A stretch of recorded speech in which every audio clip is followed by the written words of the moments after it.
Jackson on the drive, kicks it out for man. Man, three-pointer, bang! Oh, what a man! Magic down the middle, just what I thought. A hook shot at 12, good! Here's Michael at the foul line, a shot on Elo, good! The Bulls win! They win it! Now there's a steal by Bird. Underneath the DJ, Going up over Bell, ball away. Yes! Yes! At the buzzer, he does it! Was there ever a doubt? A Smith screen, Posey will defend. Oh! LeBron James with no regard for human life. It's a physical game. Oh, real fun! A monster jam by Blake Griffin. What's going? Oh shit! Hold on a second. Did that one wrong? Yikes! About to play it over my intro. Hold on 1 second, guys. Jeez, that was kind of anticlimactic. All right, let's let it rock one more time. Why not? Let's let it rock one more time. Jesus Christ. Whatever. Okay. Jeez, what a shit show, huh?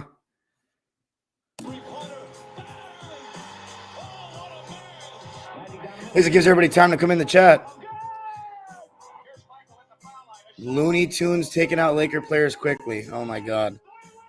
Is that what we're going with now?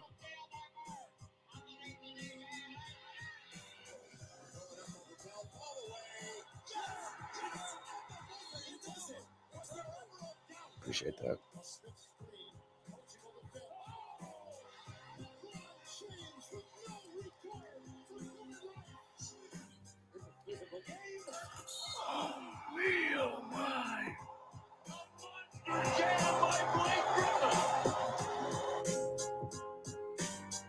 What's going on, guys? Welcome to another post-game live here on Dime Dropper, live from Los Angeles, California, for these two Game 5 breakdowns tonight here in the 2023 playoffs. But before we get started, you already know the drill. Make sure to subscribe on Dime Dropper and hit the notification bell for even more NBA content live after every single night of the playoffs.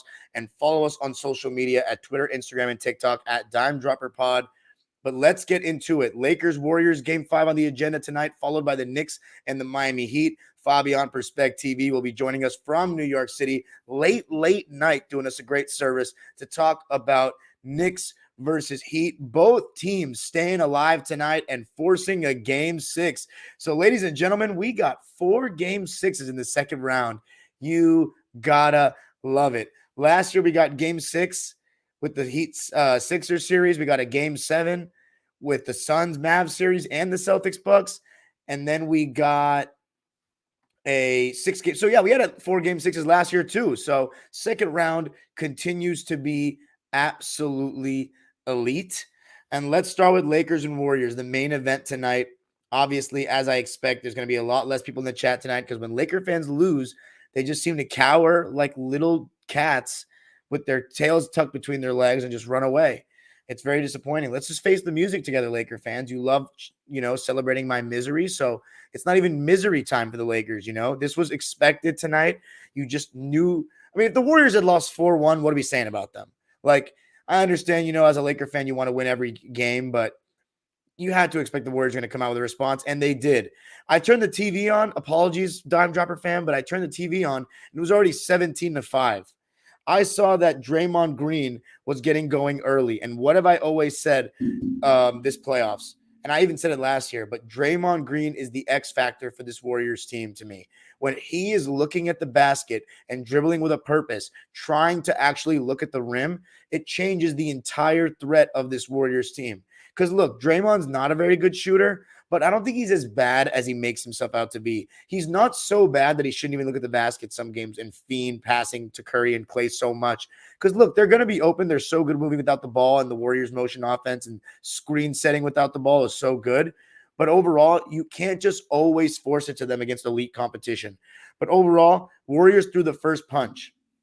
I will say this, though. The Lakers responded nicely. And the second I turned on the game, Jared Vanderbilt was sitting out and Dennis Schroeder was in. So it looked like to me Vando was not off to a great start. Dennis Schroeder came in and immediately offered some really good hustle, getting over screens and his screen navigation, and also was hitting shots. Hit a spot up three, hit a floater, hit a shot in drop coverage. And Draymond was dropping, by the way. He started this game at the 5 again with Wiggins, Klay Thompson, Gary Payton II, and Steph Curry. And the Lakers, led by Dennis Schroeder, LeBron James, and a little bit of Anthony Davis. LeBron was hitting his 3-ball tonight in that first half and looked pretty determined. The Lakers were only down by 4 after 1, 32-28. So the main thing for teams when they're up 3-1 as the lower seed in Game 5, of course, you want to, of course, you want to win the game and end the series, but you just want to make that team work for the Game 5 win. Because when teams are up 3-1 and they're the lower seed, you have to, you're usually setting yourself up for a Game 6 win at home. But you got to make the team work in Game 5. And some of the 3-1 leads I've seen blown, and I am an expert in seeing 3-1 leads being blown because I've seen it twice on my watch. Both actually not the bubble Game 5, but in Game 5 against Houston. And if you go back to Lakers and Suns in 2006, now granted the Suns were heavy favorites in that series, but Game 5, the Lakers and the Clippers both let the Suns and the Rockets just beat the shit out of them and gained the confidence. They didn't make them work. I think the Lakers absolutely made the Warriors work, and I think it was a really solid performance by them all the way around. But in the first quarter, Lakers only down by 4. Second quarter, you started to see more of what the Warriors wanted to do, and that was push the pace every chance they got. As for the Lakers, off the bench, they rolled with Rui Hachimura, who played 21 minutes, which is more than we've seen him play in a lot of these games. Dennis Schroeder, as I already mentioned, Lonnie Walker. And then the other guys, Wenyen Gabriel, Troy Brown, Max Christie, and Shaquille Harrison, and Malik Beasley all came in garbage time. So they really played an 8-man rotation with Rui, Dennis Schroeder, and Lonnie Walker. As for Anthony Davis, I thought he was pretty aggressive in that first half. He was going into Draymond one-on-one, being physical, hit a couple of shots in that pick and roll when, of course, the Warriors are going to ice the screens, force all the Laker players baseline, and that pocket pass is going to be open. Sometimes he was making the extra swing, and I think the Warriors were living with all those other players shooting. They wanted to just get the ball out of Anthony Davis's hands and crowd him as much as possible. They did a pretty good job of that, but AD was still able to get his buckets in the first half, and so was LeBron. But it was pretty quiet from D'Lo, fairly quiet from Austin Reeves. But the Warriors, it was mainly about their offense. When they forced turnovers, when they got stops, they got out and ran. I thought Andrew Wiggins and Gary Payton were doing such an exceptional job cutting in the half court. Just really good whenever their defenders fell asleep or even slipping on screens, or even when Steph, and by the way, so to answer the question of how much pick and roll did Steph and Draymond run tonight, a good amount, but there was a lot of motion in there throughout the game. So it was much more similar, in my opinion, to Game 1 than Game 2. But I will say this, Draymond was making really good reads. Wiggins at one point in that first half had an and one where LeBron it was a very weak slap down, not a very hard foul. Wiggins got 2 and ones in that second quarter. There was another one where they put Anthony Davis in the pick and roll when he was guarding the ball, and Dennis Schroeder switched onto Wiggins. Wiggins got an and one there. So really good half by Andrew Wiggins. And I also think that Klay Thompson, that was the one thing, is that Steph Curry and Klay Thompson just weren't hitting their threes. If they were hitting their threes, I think it would have been a double-digit lead, but the Warriors did a really good job of ending that first half very well. It was actually just a 4-point game with 3 minutes and 42 seconds left. The Warriors were up 58-54. I'm sorry, 58-54. And then by halftime, it was 70-59. Klay hit a 3 late where LeBron got lost off the ball, and then Steph Curry finally hit a 3 at the buzzer. So closing the quarter well for Golden State, looking to push in transition off all Laker misses. One thing I also want to mention in this game, Kevon Looney and Draymond Green shared the floor for extended stretches, especially in the beginning of that second quarter. And I thought Kevon Looney was really good. Definitely his best game of the series. He was in drop coverage, at times a pretty heavy drop, but because the Warrior players were playing with that sense of desperation, I thought they did a much better job at the point of attack getting over screens. Klay, Steph, a little bit lagging behind in that first half, but second half they were better. As far as Gary Payton, Andrew Wiggins, Moses Moody, even DiVincenzo, thought their screen navigation was pretty good. Andrew Wiggins, this guy has had LeBron on lockdown the entire series. LeBron can't score on him. He legitimately, I would love to see how many times he scored on him and what his field goal percentage is against Wiggins. Because every time he gets someone else onto him, his eyes light up, straight up. And obviously he wants to put Steph Curry in the pick and roll more than anything. And I thought Steph did a pretty good job as the game went on of hedging and recovering. But LeBron against Wiggins, it's not been good. And Andrew Wiggins, you got to give him so much credit for that. Second quarter, the Warriors outscored the Lakers 38-31 to take that 70-59 lead into the half. And you felt pretty good if you were a Warriors fan, because third quarter Warriors is absolutely a thing. You wanted to see if the Lakers had any sort of response defensively, and they did. Both teams struggled to score in the third quarter. It was 23-all in the quarter, but that's advantage Warriors. And it was up and down. You know, they threw a couple of punches in the beginning, but the Lakers responded fairly well. And Steph Curry, I did say that he wasn't able to hit the three ball, but he was able to hit shots inside the arc all night long. Really good floaters, good finishes, still being shifty with the handle, even though he wasn't on ball as much as you would expect in a desperation game. But rejecting the screen, getting to the rim, stopping and popping for mid-ranges, but most of them were those step backs going to his left. And it looked like when the Lakers, by the way, second half adjustment, instead of that high drop, they went to switch everything. And I have to say, even moments late in that first half they did, I have to say, Draymond Green actually looking to post up guys like Dennis Schroeder, that makes a world of difference. Because look, when Anthony Davis switches onto the perimeter, sometimes the perimeter guys on the Warriors or various teams don't want to go at AD. They know how good of a defender he is. Typically, you know, historically in any other era, the big man against the small would be the advantage. But so many guys in today's game just don't have post game. But Draymond Green, he doesn't necessarily, but he's good enough to where if he catches the ball deep enough, and he turns, he's right at the rim against a chair. And there was a one time where he got fouled doing that late in that first half. And when the Lakers went to that switch everything, and I talked about that, why don't the Lakers try to switch everything? They listened, but Steph Curry, he was looking for Austin Reeves more than anyone, which kind of surprises me, considering Reeves, I think, is a better defender than D'Lo. But look, Steph knows what he wants. He still got a couple of buckets. There were also some moments where Reeves was playing good defense. And by the way, Steph Curry was careless with the ball in the first half. Let's see how many turnovers he had in the game. He may have had, only 2 turnovers, both in the first half. So he cleaned it up. So that was big. But overall, he was getting pretty good looks in that pick and roll. And another guy who I thought performed when the Warriors needed him, you won't be able to tell with the field goal percentage. He was 5 for 14 and 1 for 6 from 3. But Jordan Poole, I thought he was keeping the defense honest and just taking better shots, embracing the mid-range, coming off screens with AD and that high drop, and also getting downhill and attacking closeouts. The Warrior players did a really good job of attacking closeouts in this game and dishing it to cutters on the drive. And Jordan Poole was no different. I remember there was one time in the first half where he was run off the line, got into the paint, dished it off to Kevon Looney under the basket. And Kevon Looney was doing a little bit of everything. Offensive rebounds, really solid defense and drop coverage. There was one where he pinned, I forget who it was. I think it may have been Schroeder. Could have been Reeves, though. Not sure. But he had a presence defensively. He was doing a good job catching the ball underneath and finishing when he had to.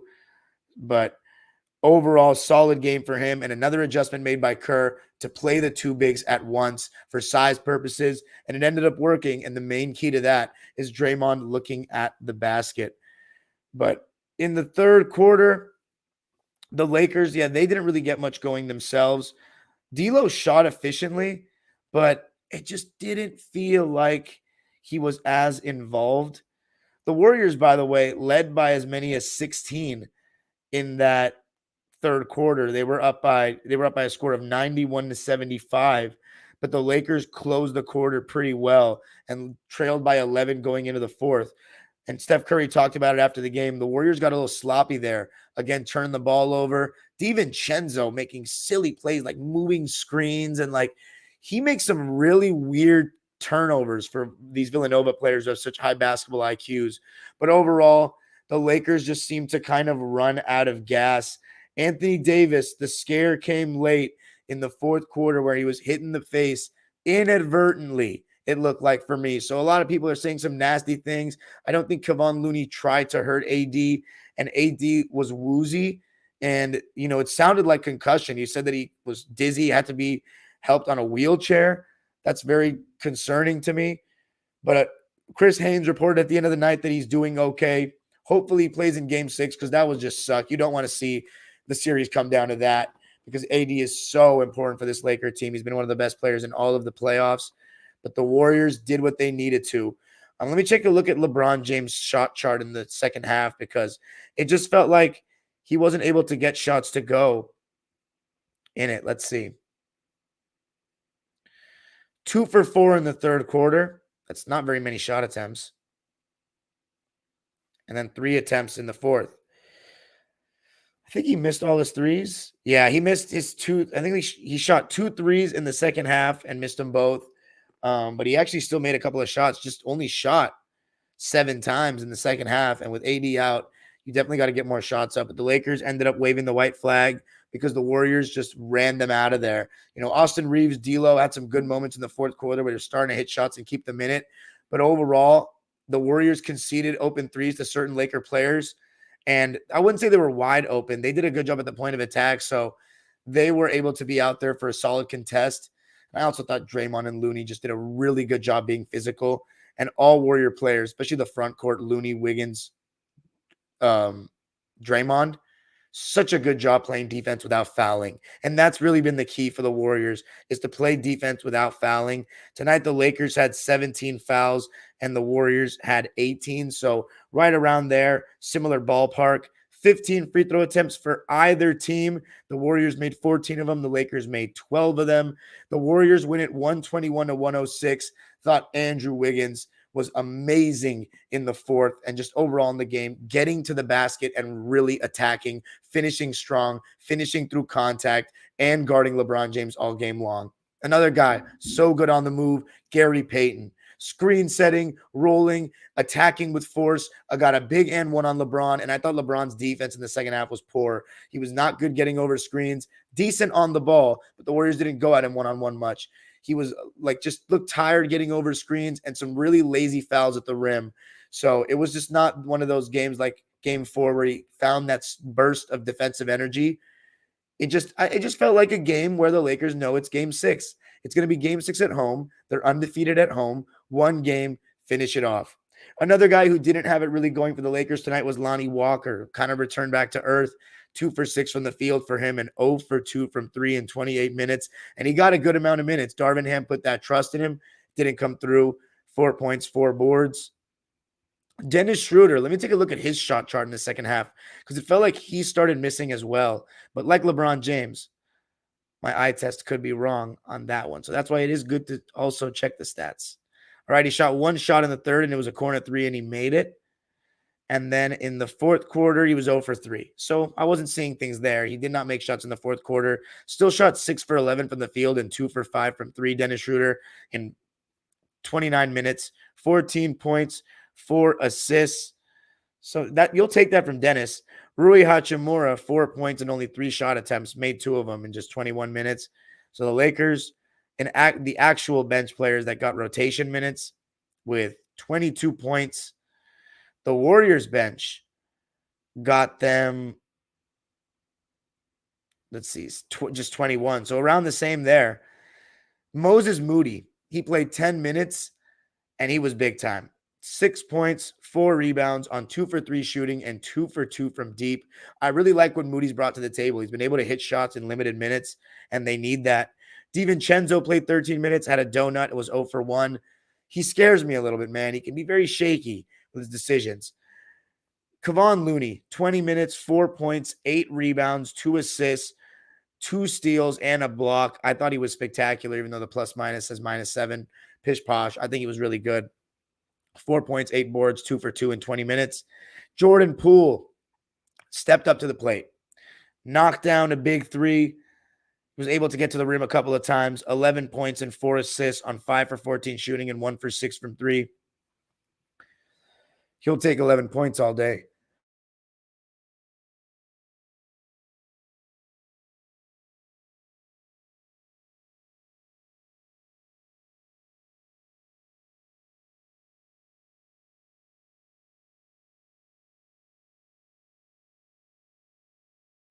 Need some water, but we'll wait on that.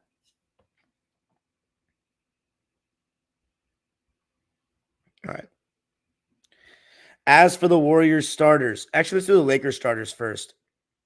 Jared Vanderbilt, 11 minutes, 0 for 2. He's being played off the floor, quite frankly. He offers nothing offensively, and defensively, he hasn't really done a great job navigating screens or being much of a presence on that end at all. 0 for 2 from the field, a donut for Vando in just 11 minutes. How about D'Angelo Russell? He played 30 minutes and was fairly quiet till the end. 15 points, 4 boards, 2 assists on 6 for 10 shooting and 1 for 2 from 3. I'm not going to lie, 2 games that weren't good enough from D'Lo. You want him to play at an all-star caliber level like he did in games 1 and 3.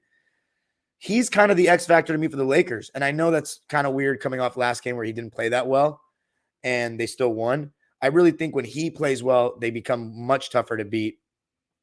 How about Austin Reeves? He's at least started to find his shot just a little bit more lately.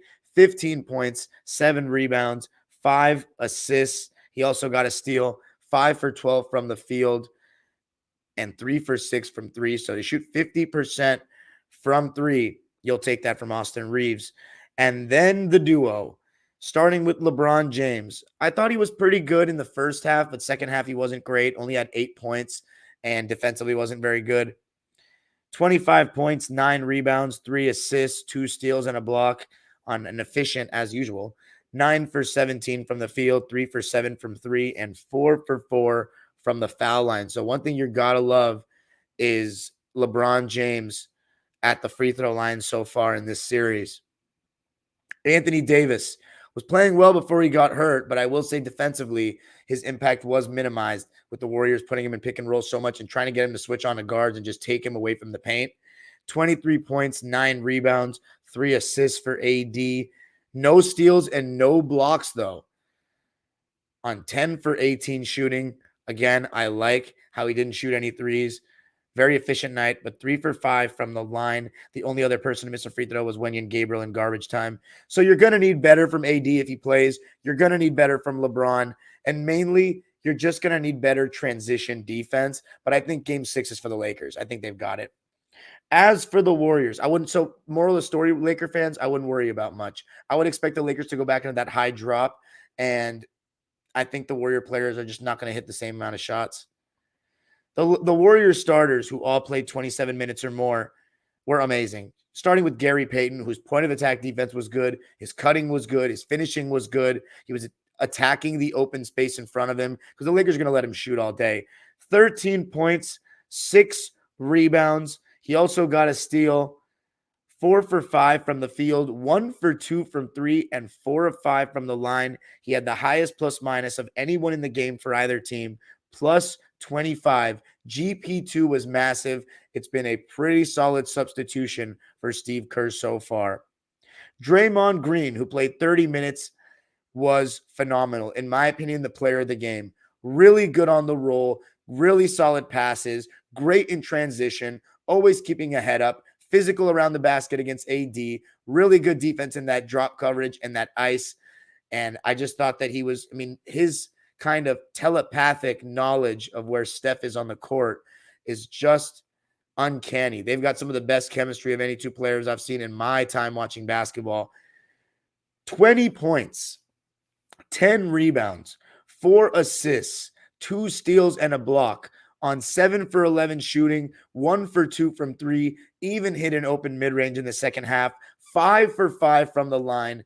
Draymond Green was amazing. He is the key. When he looks at the basket, things change for this Warriors team. Klay Thompson, much better in the second half, in my opinion. His defense stepped up, got a nice block on Austin Reeves at one point. But he is due for a good shooting game, and I keep saying that. But hey, we didn't see it last round. But could we see Game 6 Klay in LA? We need it if you're the Warriors. 10.6 rebounds, 2 assists, 2 blocks, and a steal on 3 for 12 shooting and 2 for 6 from 3. So Klay Thompson, I don't know. He had a good, solid game to me because of his defense and his effort, and he's a movement without the ball, making guys work, but he needs to knock down shots. Andrew Wiggins, who you can also argue was the player of the game. What a performance. Guarded LeBron the whole night, was absolutely amazing. 25.7 rebounds, 5 dimes and a steal, a couple of and ones, 10 for 18 from the field, 2 for 5 from 3, had a putback dunk. He was 3 for 3 from the line. He has been so consistent, even with the hiatus. It's amazing what Andrew Wiggins is doing yet again in these playoffs. And then the main man, who was 9 for 13 from 2, but he struggles to shoot the 3 ball well right now. I think he's due for a nuclear game. 27 points, 3 rebounds, 8 assists, and a block. Stepped up his defense, getting over screens. When he was put in the pick and roll, did a good job hedging and recovering. 27 points, 8 assists, only 2 turnovers, and they both came in the first half. On 50% shooting, 12 for 24, but 3 for 11 from deep, and shockingly didn't get to the line at all. Off the top of my head, I don't remember when Steph got fouled in the act of shooting, but he led by example yet again, on ball, off ball, doing his thing, mixing it up with the mid-range, and you see in nights like these, even when Steph doesn't have it going from 3, he really gets to a mid-range as well. He doesn't neglect parts of the floor. Steph can shoot from everywhere on the court. Big win for the Warriors. They shot 51% from the field, so finally shooting well. The Lakers shot 48%, so they didn't shoot that badly. The Warriors just got 5 more shot attempts off. Lakers turned the ball over 14 times. Warriors also turned the ball over 14 times. The Lakers shot actually shot well from 3 tonight, 37%. Warriors shot 37%, and it didn't feel like they shot well at all from 3. So, I don't know. I'd feel pretty good if I'm the Warriors in that respect. But I already talked about the free throws. Let's look at any team stats before we move on to New York. Each team had 20 points off the other's turnovers. The Warriors actually ended with 16 turnovers. So they had more than the Lakers. But yeah, that was that. Largest lead for the Warriors was 18. Largest lead for the Lakers was 3. They stay alive and win it 121-106. If you're the Warriors, you're going to want to do a little bit of the same. Maybe need to go to Steph on ball a little bit more in game 6. You're going to need Klay to make shots, Jordan Poole to make shots. Gary Payton and Draymond Green, though, what they need to keep doing is keep taking the space in front of them and being aggressive, looking for their shot. I would run a little bit of too big again if I'm the Warriors. Looney and drop coverage work pretty well because they don't really have that many mid-range snipers, the Lakers. They have LeBron, Reeves, Schroeder, and D'Lo, who aren't bad in the mid-range at all. But I wouldn't call any of them snipers. So I'd force them to that. And also, there's certain guys that the Warriors are going to be okay with shooting the 3-ball. Then one of them is Dennis Schroeder. Another one is Jared Vanderbilt. Honestly, if they just get a hand up with LeBron, they're not tripping on that either. AD, they don't care about that. So we'll see how it goes. It's really going to come down to who makes more shots, making more open threes, to be honest, and what AD we get as well. But I expect the Lakers to close it out in game 6. If the Warriors bring it back, though, I mean, that's big-time advantage Warriors having a game 7 at home. But coming up, we're going to be talking about the Knicks and the Heat. My man Fabian Perspective, I think he is asleep, but if he wants to jump on, he can. I'm going to go get some water and let my computer cool down for just a second, so don't go anywhere. Fabian will be joining us. Give me 30 seconds to get some water, 30 seconds to a minute, and we will be right back, ready to go. Audio people, ignore that because it doesn't matter for you. All right, we're going to be getting them on. 25 people on here. That better not change. I'll be back by the 30-minute mark, which is a minute from now.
Wow. Wow. You guys are sick, man. 8 people left. That's so fucked up, man. So fucked up. All right. Let me get Fabian in here and we'll get into the Knicks game. Oh, we got 3 people back. Okay. I got to start having my water up here. That's a big problem. All right, Fabian. Let's get this show on the road. We're going to Madison Square Garden, the world's most famous arena.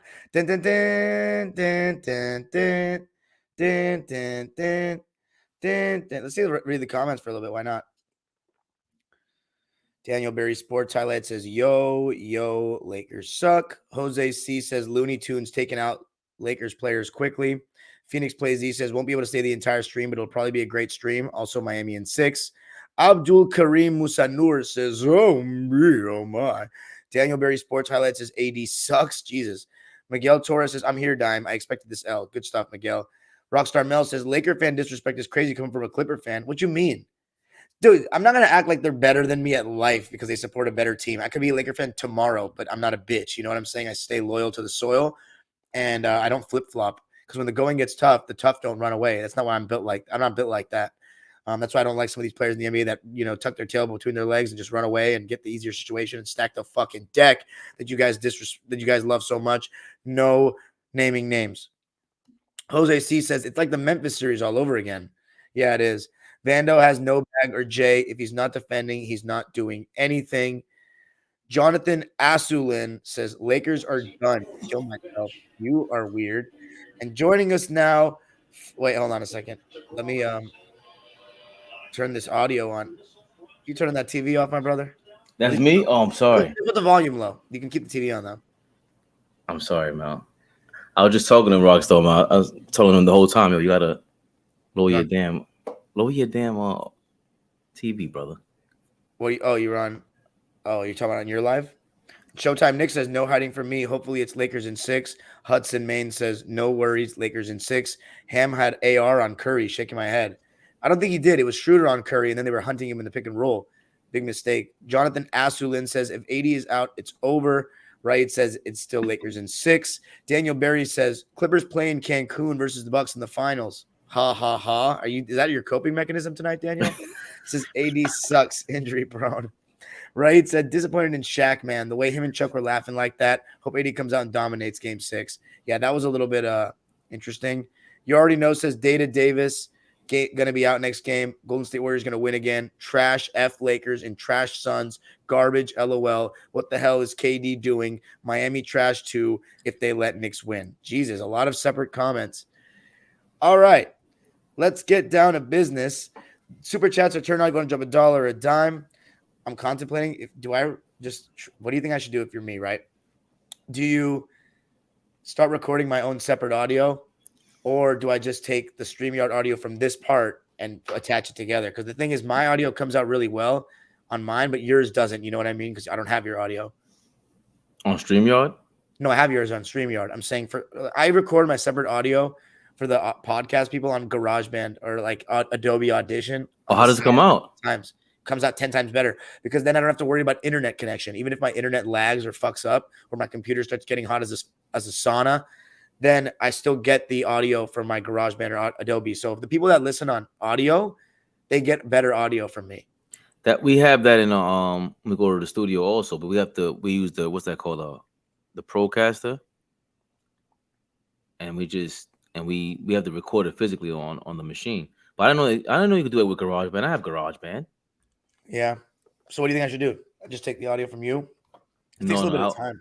Yeah, and it doesn't take that much time. I upload the video, I download the video on StreamYard, then I upload it on Spotify for podcasters. No, but then I have to do what? Clip every single time I stop talking and then you start talking, you just gotta put yours in every single time?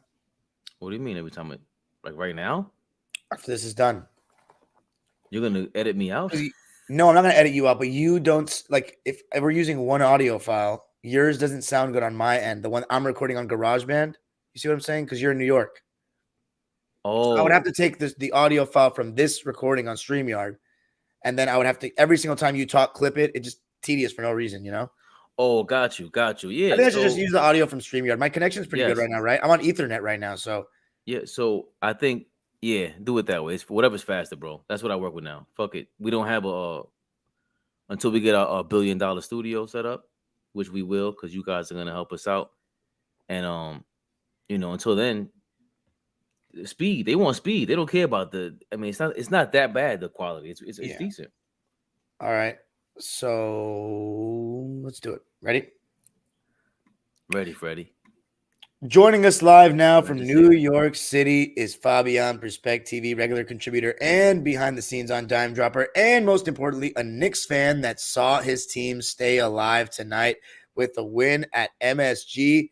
Fabian, just give me your initial thoughts. How you feeling? It was a big performance. Jalen Brunson and Quentin Grimes went the whole 48. The Heat stayed in, made their pushes, but you were able to withstand it and played with a sense of desperation, got the job done. How did you feel?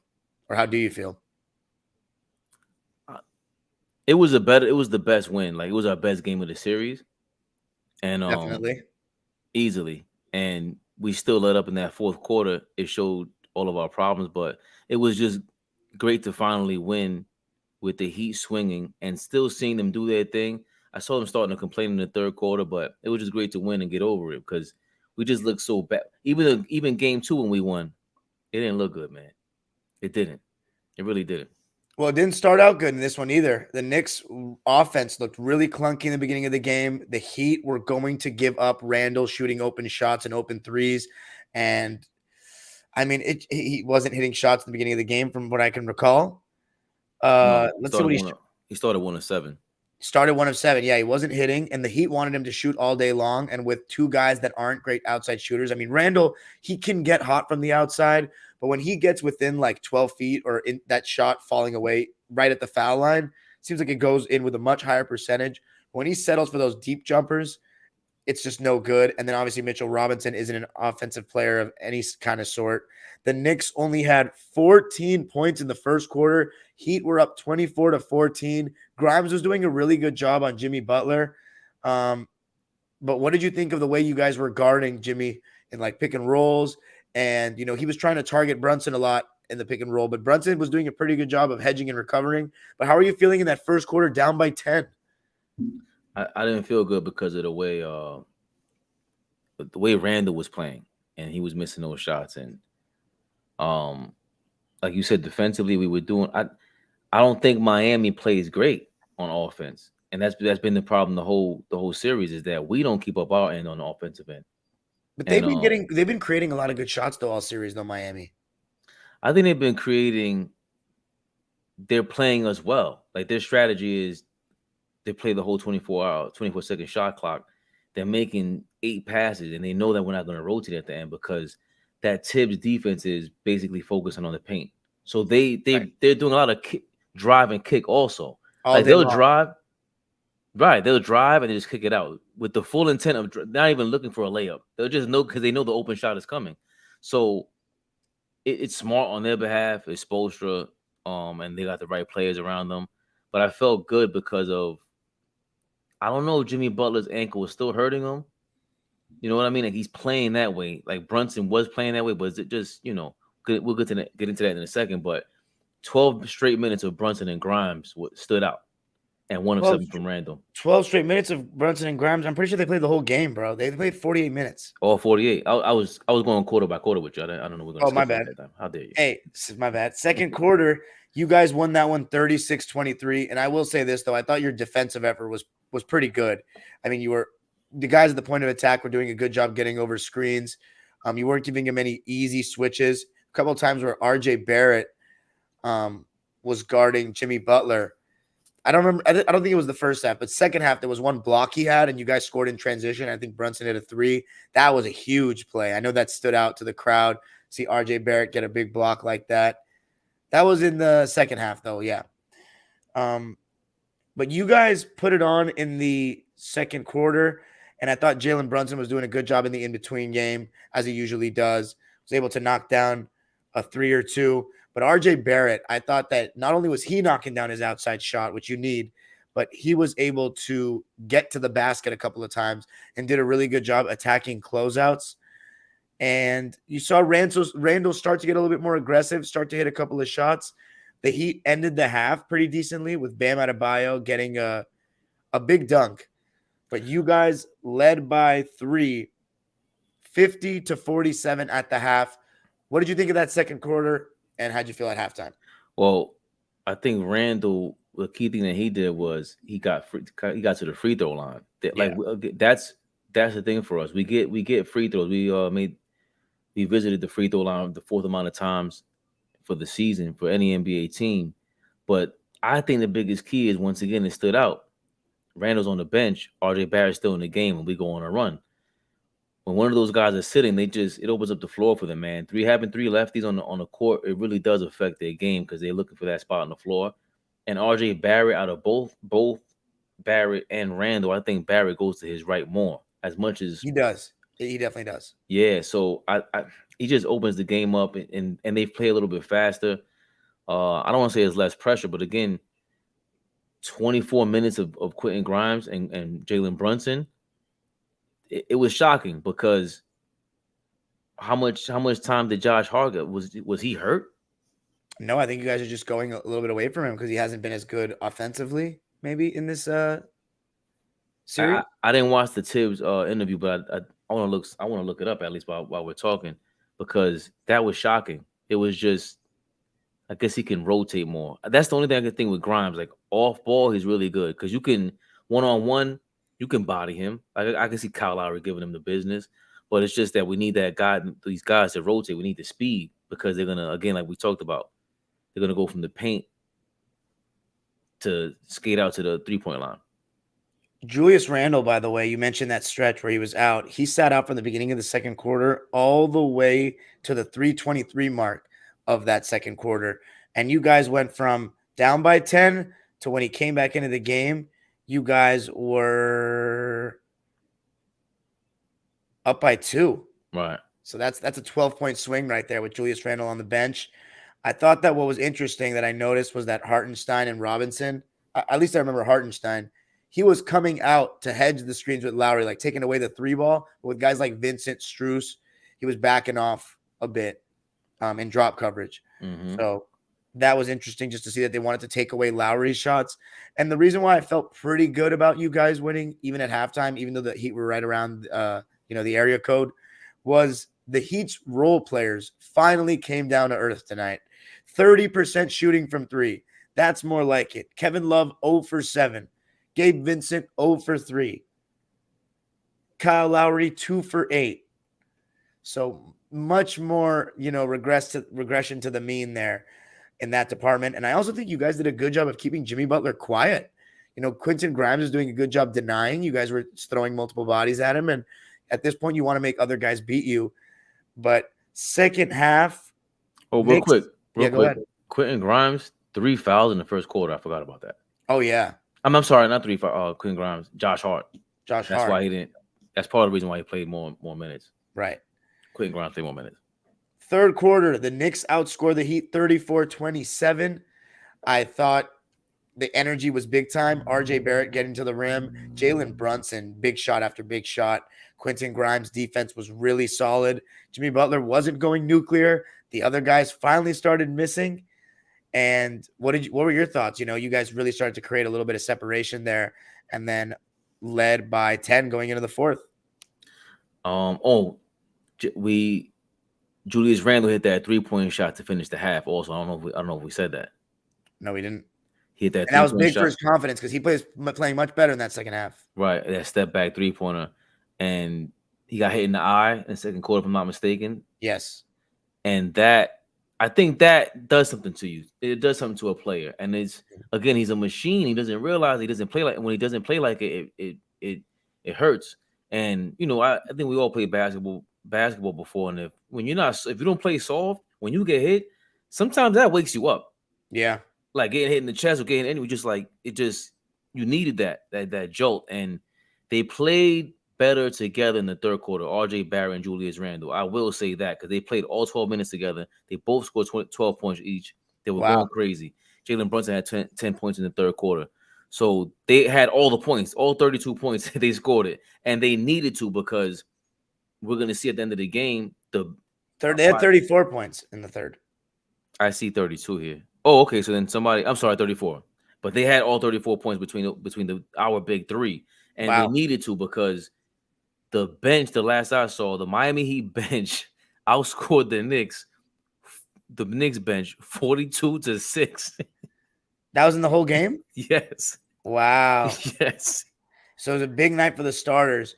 They were called the mid-3 at some points this season, but they were looking like the big 3 tonight. Jalen Brunson, what I was really impressed with, though, with him was he kept trying to get different guards in the pick and roll to switch on to him, and he does a really good job attacking them, and he was able to create good looks, and I thought Randall, Barrett were doing a really good job attacking the closeouts. Like, I remember there was one time where Randall got the ball, drove to the basket, Kevin Love tried to take a charge, and he did a good job kind of avoiding his body on the finish, going to his left. And, yeah, you mentioned it. I mean, they went up by as many as 19. 73-54 in that third quarter. But again, the turnovers kind of kept the Heat in it as they ended that third quarter. And somebody who ended up having a pretty big impact, surprisingly, Duncan Robinson. He was able to stay in the game because he was doing a decent job hedging and recovering. They didn't let him get on an island, and he was doing a good job of setting screens and popping out in the fourth quarter. By the way, actually, before we go into the fourth quarter, how did you feel up going into the fourth by 10 points, 84-74?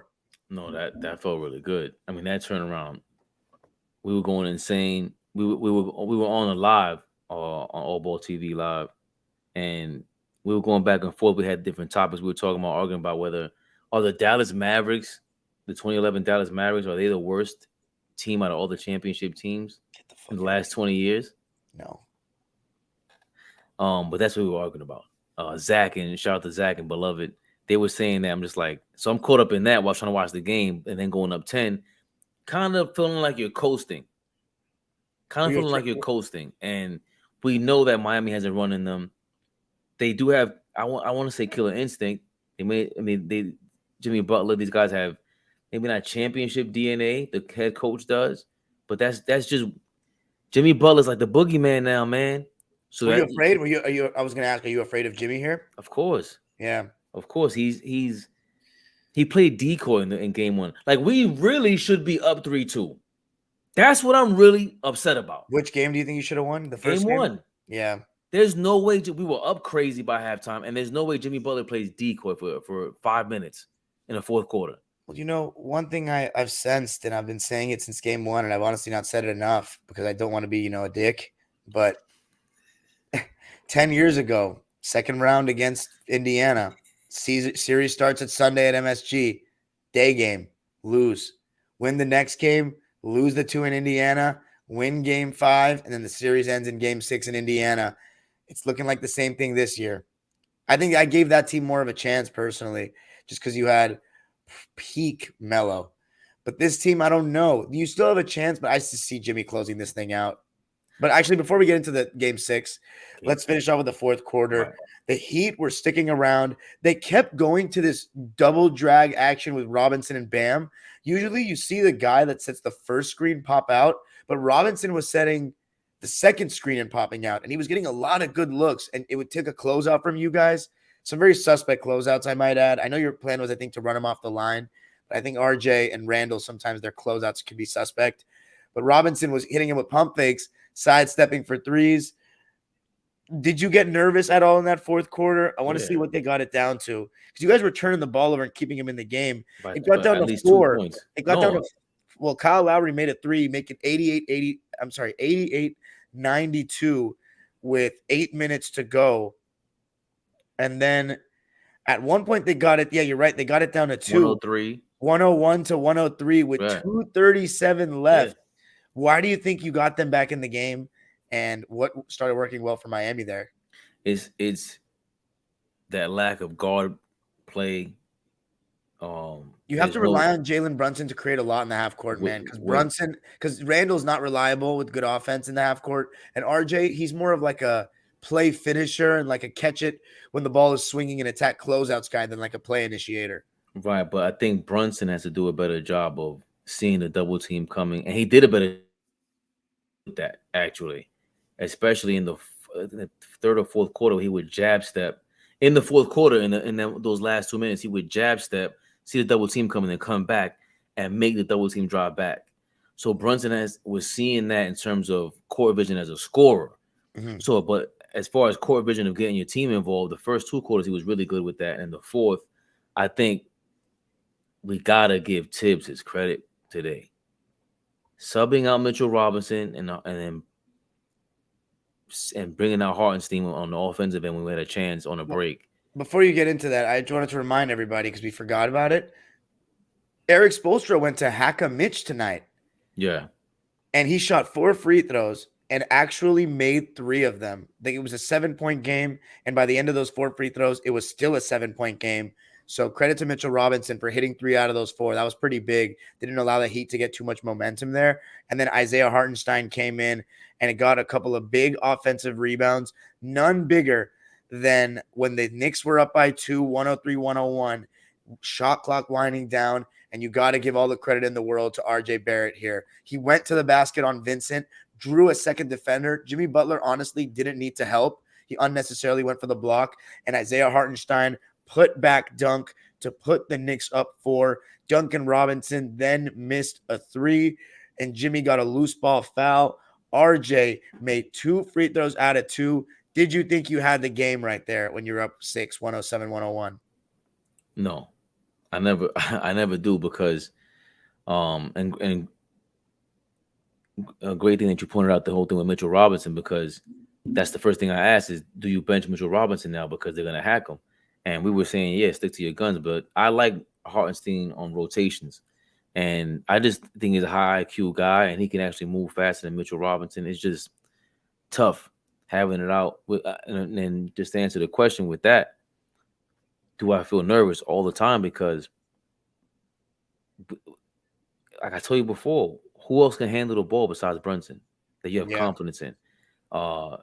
Josh Hart pushes it up. He has the balls, for lack of a better term, pause, to keep it pushing, but you don't want him to cross half court and try to make a decision, because when he does that, he usually throws the ball away or makes a bad it's 50-50 with him. RJ Barrett, I've seen him do it a couple of times. If he pushes the ball up and then pulls back, I think when he starts to realize that, he'll realize, like, damn, okay, maybe I could do this. And it was a couple of times he did push the ball up. Then finally, I think Barrett started to, you know how the big man usually walks with the point guard down full court if they're doing a full court press? So that way the point guard dribbles down and walks his defender next to the big man, the center. RJ Barrett did that a couple of times, if I'm not mistaken. So, but it's still nerve-wracking because of that. And I don't know if we got to the point where with the 5-second violation yet. Not yet. Well, so when you guys went up by 6, Jimmy Butler, this was an iconic play. I mean, I wouldn't say iconic, but it was big time. And by the way, on that double drag action where Duncan was popping out, Hartenstein was dropping. There was one time where Jimmy got into his pull-up and made it. So I was a little bit wary there for the Knicks. And, Jimmy, honestly, he scored a little bit in that fourth quarter. But the big play here, Quentin Grimes, he looked like he had, turned his ankle or something, and he still got the steal. That was so impressive to me. I mean, crunch time, season on the line against, as you said, the boogeyman of this year's playoffs. And it was a big-time steal. Mitchell Robinson missed the alley-oop dunk. And then you had the 5-second violation by RJ Barrett, which was, ridiculous. I mean, what did you think when you saw that? I mean, the missed alley-oop was crazy. Then we had the side out. We rarely ever see them ever taking the ball out in that corner, right? I don't remember ever seeing that in the NBA, unless I'm going crazy. I think you're going a little crazy. The bottom right corner, I don't remember them. It's an awkward spot, but I've seen it sometimes. Okay, so maybe I'm exaggerating, but it's still, and I'm actually rewatching it right now. It just happened right when we said that. I don't remember them inbounding the ball there ever. Because think about all the great plays that ever happened in NBA history at the end of a game. Right. In that spot, the inbounds, it never comes from there. So I guess it's rare because it was an out-of-bounds play. The ball went out of bounds after the missed alley-oop. Nervous as hell at this point. Anything can happen right now. Offensive rebound. there was a couple of offensive rebounds by Miami in these late game possessions. Man, it's just nerve-wracking. They're not going to win. They're not going to win easily with anything. Like it's going to be a dogfight the next 2 games. So, yeah. Well, they went up. They cut it down to 4, but then RJ Barrett stepped up to the plate again and again made 2 clutch free throws. So you got to give RJ Barrett credit. 4 big free throws in the game. And after he made those free throws and Kyle Lowry missed that 3, I knew it was just about over. The Knicks win it and hang on by the skin of their teeth, 112 to 103. The fourth quarter, it was 29-28 in favor of Miami. But a big win. The Heat shot 42% from the field. The Knicks shot 49% from the field. So finally, a good shooting game. Heat only shot 30% from 3, 13 for 43. So finally a regression to the mean and what you feel like they should be shooting. This abnormal, just craziness from their role players this playoffs. Just been amazing. And then the Knicks finally having a good 3-point shooting game. 13 for 34 from deep, 38% tonight from 3. That was huge. Big shout out to Barrett and Brunson. And then from the foul line, 19 free throw attempts to the Heat. They made 16 of those. But the Knicks, wow, what a stat tonight. And I don't know if any Heat fans feel like it was referee rigging or anything like that. And by the way, I see that the Laker fans are complaining a little bit about calls tonight. But in my opinion, I mean, I was watching that game from a Warriors perspective. Didn't feel crazy at all. Felt like a normally called game. The Warriors might have gotten some home-centric calls, just like the Knicks did. And that's normal. That happens all the time. I thought both the Knicks and the Warriors were the better team. The Warriors were definitely the better team tonight. But the Knicks, 40 free throw attempts. 40. I wonder if I have some Heat fans subscribe to me, so let me know what you thought. 29 for 40 from the line. They shot 72.5% from the line. Heat shot 84%. The Knicks won the rebounding battle finally. It's something we've been talking about before the series even started. 50 to 34, 14 to 11 in offensive rebounds. The Heat had 5 more steals, though. 11 steals to the Knicks 6. And even though the Knicks turned the ball over 19 times, Right, and the Heat 12, the Way less. Knicks still won by 9. They had 7 more fast break points, 16 to 9. They led by as many as 19. The Heat led by as many as 10. How do you feel, man, with the overall performance and finishing the game? And yeah, shout out to Rockstar Mel because we just finished saying in the playoffs, anytime someone wins a game, the opposing team feels the most pressure. But I don't feel that way with this. I think the Knicks still feel the pressure going to Miami. really? Yeah, you have to because there's no clear-cut offense. You know what I mean? There's no clear-cut advantages for the Knicks. The rebounding is supposed to be. And I think if they get that under control, that's where you gain confidence because you can end all these defensive possessions. And Right. like they're just not only rotating. Part of the reason they're late on that rotation for that last jump, the late game, the late shot clock shots by the Heat.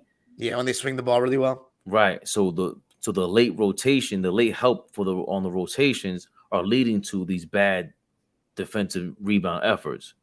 So if we could get that figured out, that I think that's what seals the deal because the Heat really haven't shot well in my opinion. Their offense really isn't that great. It's because of the way we rotate. So that's a big deal. And also, what's his name? Highsmith? Yeah. He didn't play that much today. He hasn't played that much in the series, though. He's played spot minutes, but he hasn't played like too much. Has he even played a game with 10 minutes or more? I thought he did. The last game. I'll tell you right now. You can go ahead. The 29 points off the is that 29 points off your turnovers that the Heat scored? Probably because we had way more turnovers. Yeah, you guys, it says only have 5.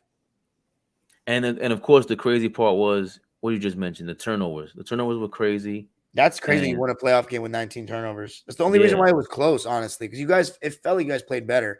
I think you make a good point about the scramble mode causing for offensive rebounds. That's what was happening to Cleveland, though, to a large degree as well. And that's what Mitchell Robinson was talking about when people were saying that he was getting eaten up by Bam. he was saying that I have to help on Jimmy Butler. The back line, and the rotating guys are not rebounding. He's right about that. So it's all about keeping the ball in front of you and the point of attack defense first being good, in my opinion. And then hopefully you got to hope the Heat miss some threes. So do you think this is part of why they say Tibbs' defense or his strategies is outdated?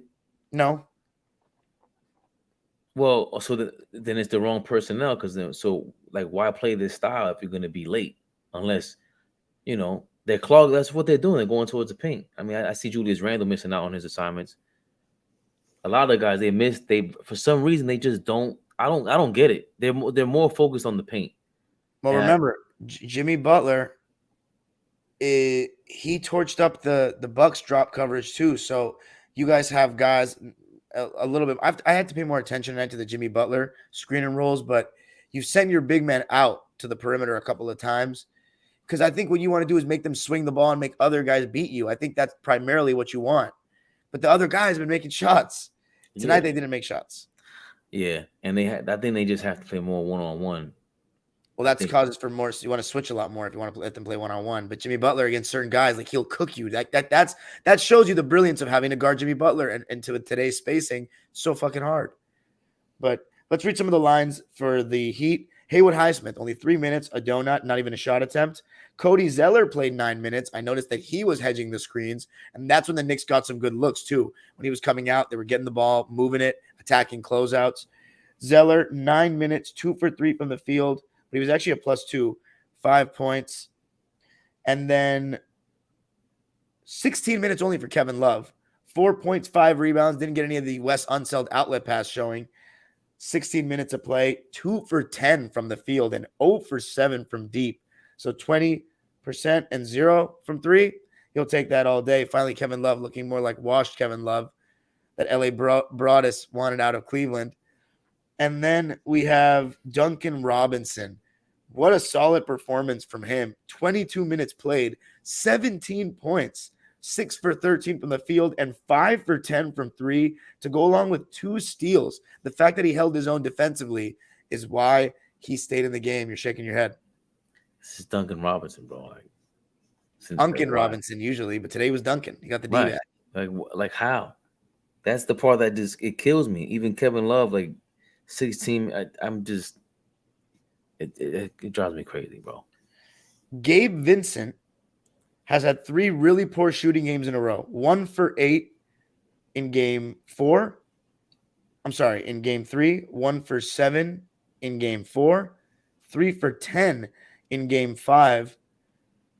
He has not shot the ball well in this series, but maybe he's due for a good shooting game. He's been really good in the playoffs overall to me, though. His defense at the point of attack has been better than I expected, and he was really good in the Bucks series. But after the first 2 games in New York, he has slowed down with his shot. 6 points, 4 rebounds, 4 assists on 3 for 10 shooting and 0 for 3 from deep. So just like Kevin Love, he shot 10 shots. If you're a Knicks fan, you love Kevin Love and Gabe Vincent shooting a combined 20 shots, and they made a combined 5 of them. So, and 0 for 10 from 3 between the two. In 23 minutes for Gabe Vincent. Max Toaster Strudels, he started out a little slow, but he actually was able to make shots. 14 points on 5 for 11 shooting and 4 for 10 from 3. So he damn near, I think, made 30% of the team's threes. And then you have Caleb Martin, who just continues to be really good in this series. So athletic, going for loose balls. 11 points, 3 rebounds, 3 assists, and a steal on 4 for 7 shooting and 2 for 4 from 3. What do you think of Caleb Martin so far in these playoffs? Has he been annoying at all? Yeah, absolutely. I think it's almost like you can't tell the difference between him and the other guys until he makes the big hustle plays. Yeah, not superstar moves, but he's the one that caught the dunk. Was it him or she? I always confused. And they kind of all look alike to me, like Vincent, Caleb Martin, and Strauss. It just until you zoom in on them, huh? Team light skin. Although I think Strauss is white, is he not? I think they're all beyond light. This is white, but Gabe Vincent is light skin though, and so is what's his name? Okay, Caleb. All right, Gabe. Right, but they try to play at the same pace. It's dope to see a team, all buy into, a strategy. But Caleb he's been shooting pretty well, just solid. But again, I'm just not impressed by them. And I mean, Bam today he finished with what? How many? Only 8. I thought he had more rebounds. He had only 8 rebounds. So now they're back to regression of the means, like you said. That is their average. For him to have less than 9 rebounds, he usually averages 9. I think he averages 9.6. So I'm glad to see that. Jimmy Butler had another 7 rebound game. So that's been their strategy. Their strategy has been to go crash the boards, period, the Heat, and disturb our strength, because that's really our strength. That's really our strength. It's so upsetting to see that they actually, got in the way of that.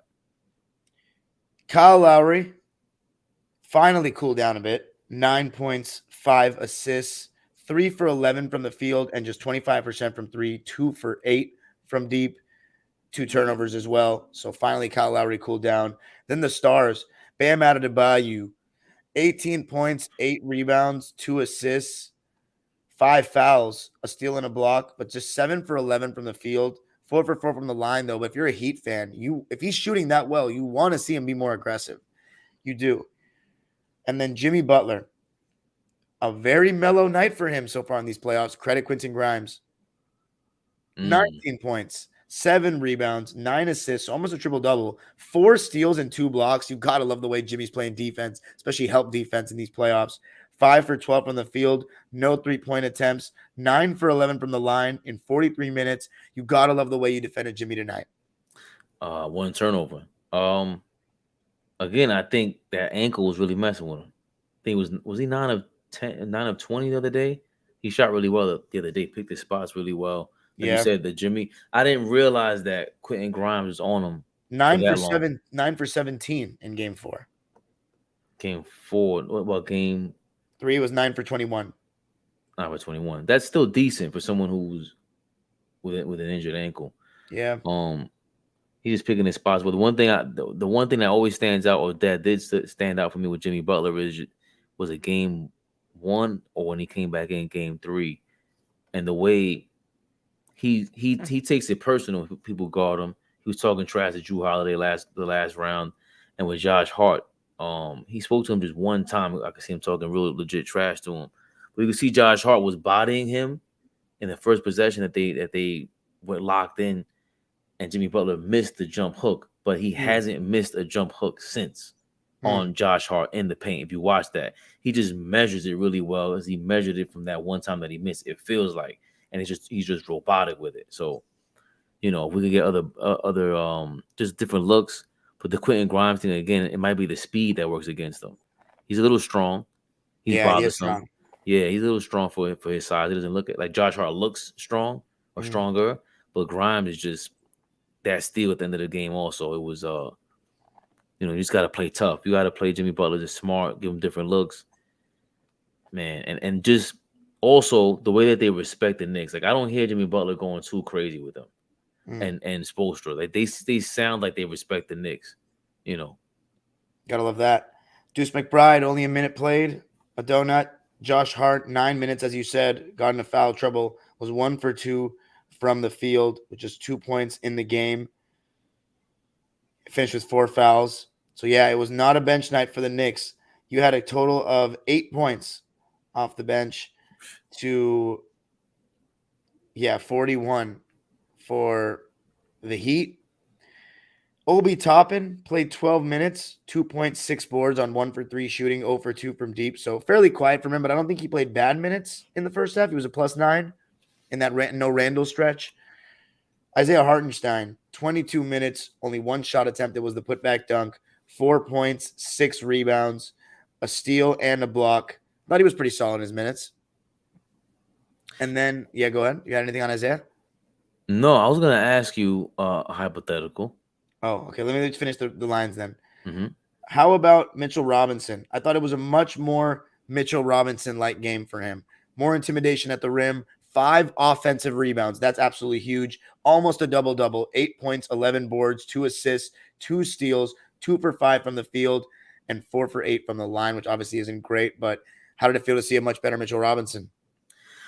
I mean, that felt good, but it also just felt like that was a part of the flow of the offense, where That's why taking all those 3-pointers, they hurt us. So it's like, But you shot 38% tonight. right, but it's also you take away from the entire reason why Mitchell Robinson is out there in Thibodeau's strategy, where he's trying to extend the time of possession. Because That you're saying because they're long misses. right, and Yeah. the long misses are 3-pointers, and what really stood out was when RJ Barrett went to the basket and he saw Jimmy Butler was playing. I didn't see Jimmy Butler playing that aggressive on defense the entire series, maybe since game one. And the way he was kind of overplaying Barrett, because he blocked the hell out of RJ Barrett the last game, blocked the shit out of him. I think he wanted to do it again. You're saying the one tonight? No, in game 4 when Jimmy Butler blocked RJ Barrett in game 4. Mm-hmm. Then today RJ Barrett blocked Jimmy Butler. Right? Yes. Well, Jimmy Butler also had a block on somebody today as well, but I forget who it was against. Yeah. But that was, I think, the reason for Jimmy Butler being aggressive. He just thought he was going to take over, and it was good. He kind of like was a little bit not out of character, but a little out of sync. Yeah. And just that's the key. Just if we get to the basket, that's when Mitchell Robinson will look like Moses Malone. You're right. Julius Randle, 36 minutes. Overall, ended up with a solid stat line. Did what he needed to. 24 points, 5 rebounds, 5 dimes. Came up with a steal. Turned the ball over 4 times, though, so you need that limited. 7 for 13 from the field and ended 4 for 7 from 3. So you'll take that all day. Huge game from Randle in the end. And then Quentin Grimes played the whole game. What a performance. 8 points, 4 rebounds, 5 assists, 2 steals, 2 blocks, 3 for 8 from the field. Didn't shoot too great from 3, 2 for 6. But what a performance by the sophomore. And then RJ Barrett. Huge game. I'd have to say he's played pretty well in these playoffs, huh? Yeah. 26 points, 7 boards, 8 for 17 from the field, 3 for 8 from 3, 7 for 8 from the line. Also 4 turnovers, so he needs to chill with those. But a plus 17, which was the highest of any Knick. RJ Barrett was the guy tonight. Plus 17, plus 9 for him and Randle in the fourth quarter. Mitchell Robinson was a plus 14 in 13 minutes in the second half. They were both plus 9. They had 2 turnovers in the second half. They just played really amazing. Julius Randle initially started off 2 of 8 in the first half. He was 5 of 5 in the second half. Yeah. Julius Randle was 5 of 5 in the second half, and RJ Barrett was 4 of 9. So they got it going, and that's part of the reason why it was okay for Quentin Grimes to just take one shot. Mm-hmm.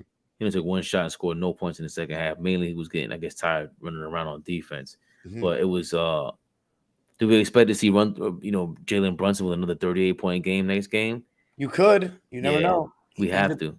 He's a big-time player. 38 points, 9 rebounds, and 7 assists for Jalen Brunson. For me, he was the player of the game. Led by example, made big shot after big shot.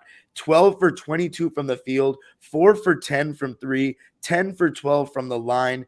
Just an amazing performance by the leader of this team, and he played every single minute. I mean, that's just talk about desperation. For them to play every single minute, Tibbs commented after the game that they're just the best conditioned athletes in the world. So to finish off, I do think the Heat are going to close it out in Game 6, unfortunately for you. But a big-time win for the Knicks, at least not losing on their home floor. Final thoughts going into Game 6 before we close out? I understand why you feel that way, because that's like the logical thing. It's logical, but it's logical because if you think of them the same way you think of the Phoenix Suns, or how I always thought of them when they got Kevin Durant, I can't see them getting past the second round with just 2 guys at going all out. Now, the first 4 games, it looked amazing, but you saw Booker kind of not crash and burn last game, but he came back down to reality. The Knicks kind of had that situation on offense with these 3 guys, Barrett, Randle, and Brunson. And today they came out and smoked it. We don't expect that. We expect, Randle and the Knicks are basically bipolar, and they take his lead with that. So, man, I gotta ride with my team though. We're gonna win 2 in a row. If we get this game, we know we come back to the Garden. Then if you win Game 6, I mean, anything's possible in Game 7. It's an advantage Knicks, but it's that Game 6 that's really hard to win with these 3-1 quests. They're gonna have, but think about it. If you're the Knicks right now, I think you do feel more pressure, but you have to have in the back of your mind, yo, we could bring this back to the Garden. A Game 7 in the Garden. Like, I don't think people remember or understand what that means. I don't know if the Heat guys are ready for that. I've never seen it before, and like live. I haven't. When was the last time? Let's go. It's time to Google.